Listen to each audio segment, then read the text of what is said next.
প্রতিদিন বলি বাজান, আমার কাছে এটা বড় মায়া লাগে।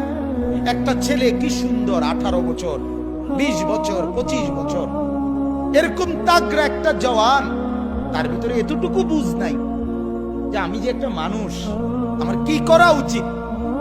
এই বুঝটুকু যার নাই, সে কি পরিমাণ মূর্খ, কি পরিমাণ নাদান। আপনি ভাবেন, সকালবেলা ঘুম থেকে উঠে আরেকবার ঘুম যাওয়া পর্যন্ত একটা মোবাইল তার সঙ্গী, আর কতগুলো বন্ধু 4-5 জনের লগে আড্ডাবাজি, এরা তার সঙ্গী।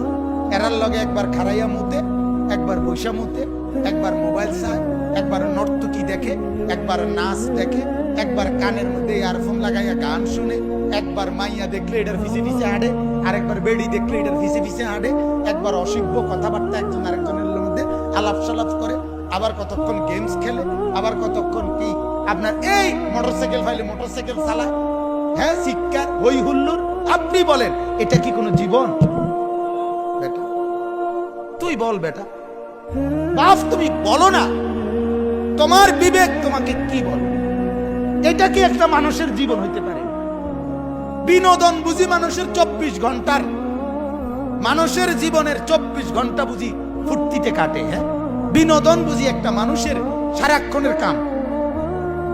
আপনি বলেন তাহলে সে কি পরিমাণ বেওকুফ।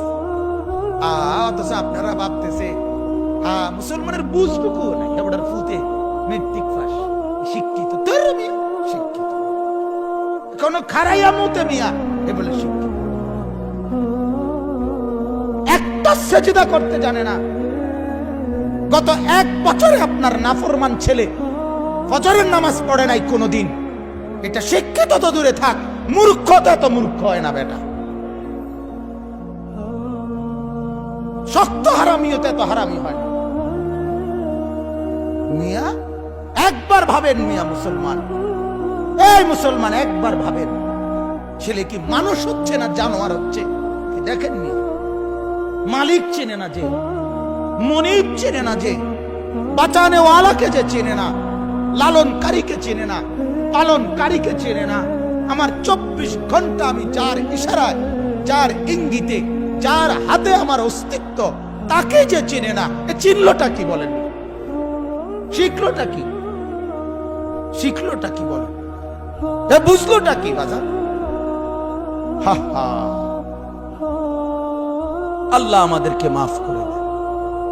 কিছু কইেন না, কিছু কইেন না, কিচ্ছু বলিয়েন না, কিছু বলিয়েন না। আজকে হঠাৎ কইয়া কি গাফেল তো অনেকদিন আগ থেকে গাফেল হয়েছে, কথা বুঝেন না?